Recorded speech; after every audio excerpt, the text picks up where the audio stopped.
Hey, welcome back. This is the third annual Derrick Crann Memorial Ride. I'm super excited about this one. It's been a couple of years since I've been able to do it due to COVID, but you know what? We're back at it, and today 100 bikes showed up. That is epic. So Al and Jody and myself are riding sweep today. Al and Jody are probably just making sure I can keep up because we're with the fast kids. These are the pro and the intermediate A riders. Although it's not very technical terrain and just the size of the group, there's 30 of us in this group.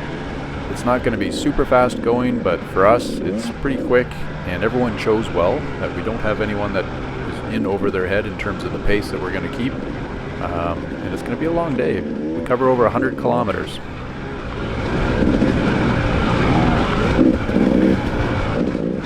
Well, if you haven't watched my past videos, you probably don't know a couple of the main characters, and that being Colin and Lance. We frequently ride together because we live up in the same area and seem to get along all right.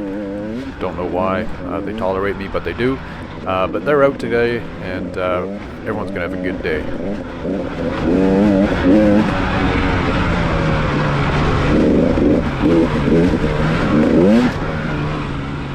If you can't tell, we got a great day. In fact, it's warm. It's relatively dry, although there are there's some tricky spots in here, and some of the young guns up front that are flying along find some of that pudding and put their bikes down a bit. But you know what? We got through this entire day. Nothing seriously broken and no one injured.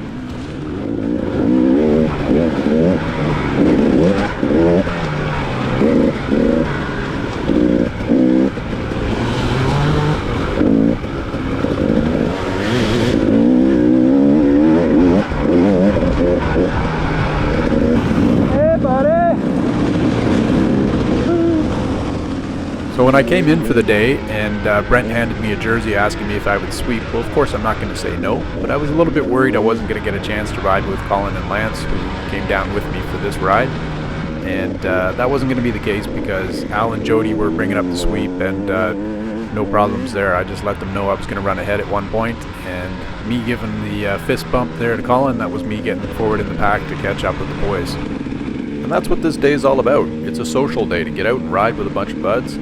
And you're not going to see a lot of aggressive riding or hard passes. No one's going to get put into the woods because they won't give way. This is just about having fun and flowing through the trails.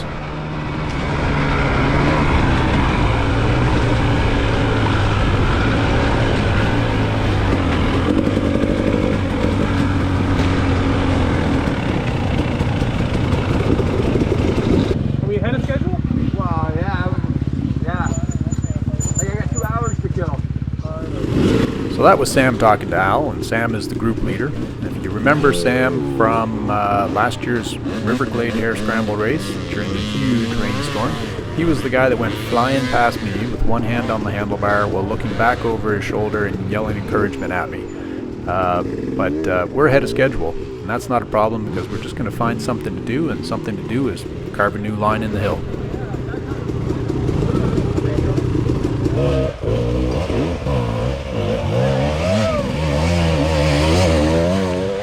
There's NT sending her up on a real smooth run, and he's back off an injury. He's been off the bike for quite a while, so I'm sure he's pretty happy to be out riding.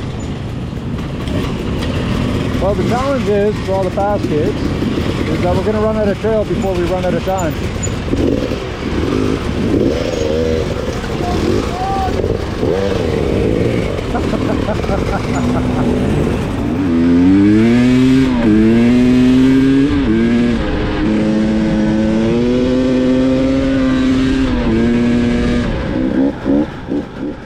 A lot of the trails that we ride today look like this, and this is kind of a wide single track or a double track. There's certainly some narrow single track, and there's certainly some wider double track that's ATV track.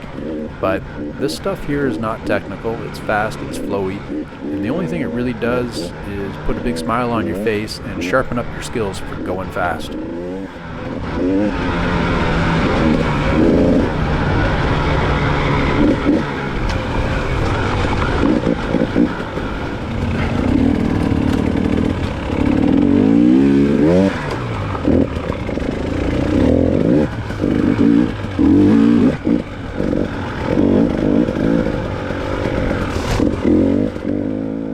couple weeks ago when we were in here marking the trails and we got to this section, it was pretty overgrown and I was struggling to be able to see the line. Doing a little bit better today.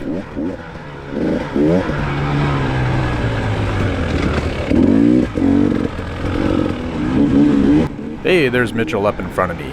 And I met Mitchell and his father on the first Derrick Crann Memorial ride, and I've seen him at every one since and a couple of the races. He's not racing this year, but I've always admired the way that he rides because he rides with some intensity. He's been off the bike for a lot this year, but he just gets on it and he sends it. And there's some good video evidence of that towards the end of this video.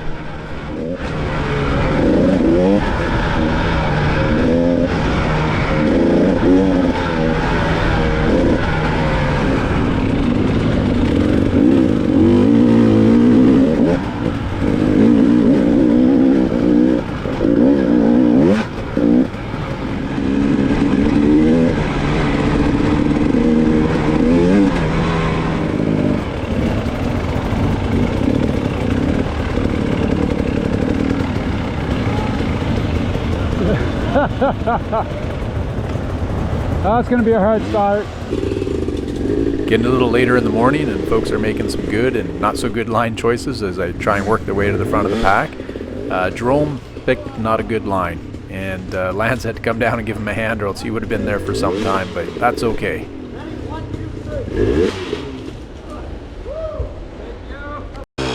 This was an unassuming looking little hill. It's kind of greasy and has some slippery roots on it, but Trevor clears it and carries on. Trevor didn't come past us. I think he might have taken the left. So if you hold fire here, I'll go that way for like 5 minutes and then I'll come back. Trevor did carry on, we just don't know where. That's okay, this is why I'm here to do my official sweep duties, because no one gets left behind. Now that said, it would be pretty hard to get lost in here, although it is a pretty big tract of land and there are quite a few trails, but it wouldn't be hard to find where 30 bikes going at a good clip ended up, because we're going to leave some marks. Is Trevor up in here? Yeah, right here. Okay. Yeah, so I think we're missing Lucas. Yeah, so Lucas was waiting at the turn. Some group went left and others went right, but it all comes back to the same, so. Yeah, so he's back with the group now, so the trail goes around and just meets again. Oh, okay. So with that very technical explanation, we swing into Elgin Country Store for some lunch, some raffles, and then it's time to get on the trail again. So the afternoon crew with the fast kids, the intermediate and pros, there's 30 riders now. So we picked up a couple.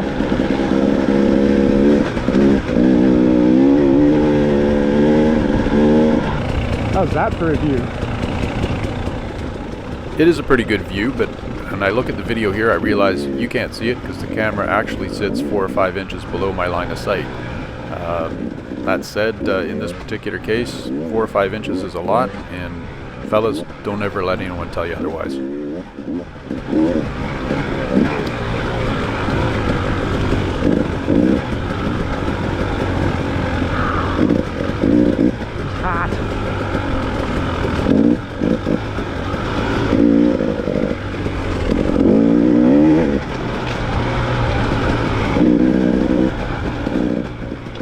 I think it was probably more than 5 years ago, I got invited to go out to Elginburg, which was an organized ride, much like this one, and we hit a lot of these trails, and I've completely forgotten about them until I came out to help do some flagging the other week. This is another little piece to add to the repertoire of areas to ride.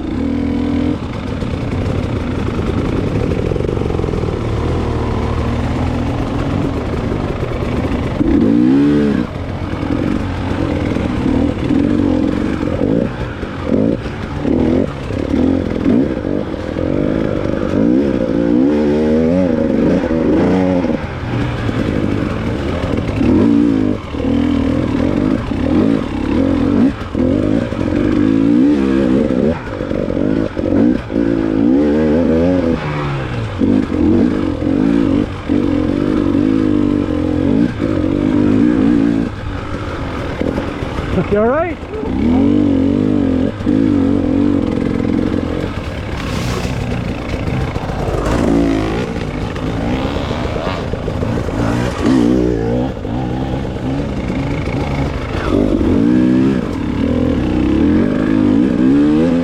had some rain the day before, and not a lot, but in some of these areas that are in the shadows or low grounds, there is that pudding-like greasy mud. And this led to a bit of a crash and a broken front brake. Mitchell avoided that crash. He had his this morning, and Colin's going to tell me about his right now. Dude, I hit a fucking stump that stopped me dead. Oh yeah? Back there, like literally just, I almost went over the bars.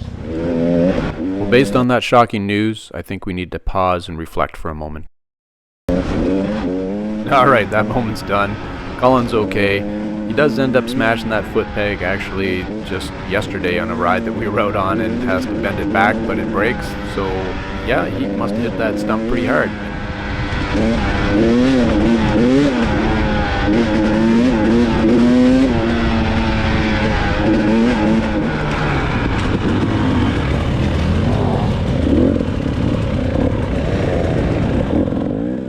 In making this video, I've tried to grab 30-second clips of each of the unique areas that we've ridden through and snap it all together in a timeline that makes sense.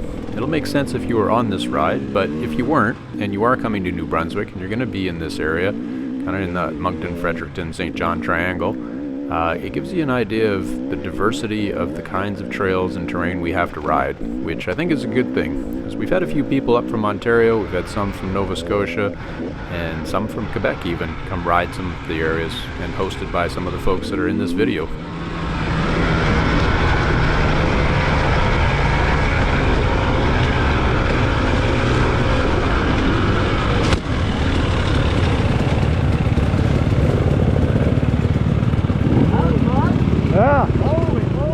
Okay, so I just want to pause there for a second and apologize for Lance's language. Holy moly is not the kind of language we use on this channel. The rut just for a second, and your bars are turning like that, but they just straighten right out, like you fucking hammer the gas and they just came right out of it. When in doubt. So a little trailside chat, and Jay gives some good advice. When in doubt, throttle out. I don't know what you'll think of this. Here's Lance switching it up and giving some of the boys a chance on that TM. Good to go. Raj, except for Colin cock-blocked me on my bike. Way back, and you cut that. It's okay, buddy. I didn't want to get on my bike anyway. What did I do? Oh, you just, Alright, a little trailside humor and joking around. But I gotta watch that because Karma is due to come back around and visit me. Last night we were out riding and I absolutely hosed Colin with mud. Here's a little shot of it. And yeah, so it's due to come back my way soon.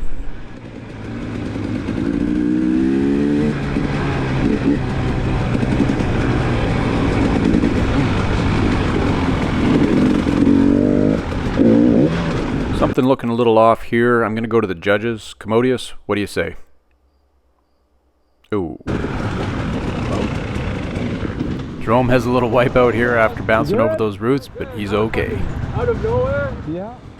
I think everyone thought it was still part of the trail, so they all just cycled in. About 10 bikes just went up. So they're all over the hill right now. That's what scares me, is coming back down. It's kind of like a wall of bikes. So that was Marcy, and Marcy was kind enough to come around and at strategic locations capture some video of all of us riding by. I'll try and link her video in here somewhere. So this is Crazy Ivan, and it is very long, very loose, and very steep. And this is about as good as it gets for me, and only a handful actually make it up, but I'm going to have to come back and give this a whirl. You're going to see me do one more run that's not as good as this, but I keep it in there because if you remember me talking about admiring the way Mitchell rides with certain intensity, you're about to see it. There's not much of a line though, is there? Oh, that old gem. Not much of a line. Yeah, I got a little out of shape there, hit a rock. Lance and me trying not to get tangled up, and this is almost as rough coming down as it is going up.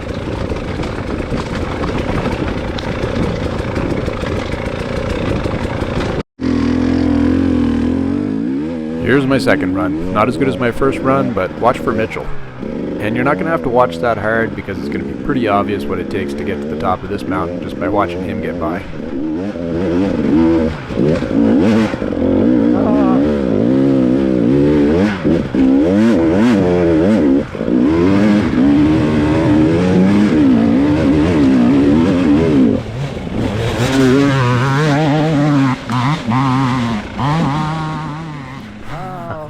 That was an awesome run.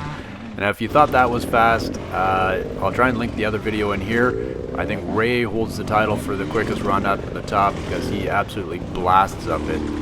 That brings us pretty much to the end of the video, and I hope you enjoyed it, and we'll see you on the next one.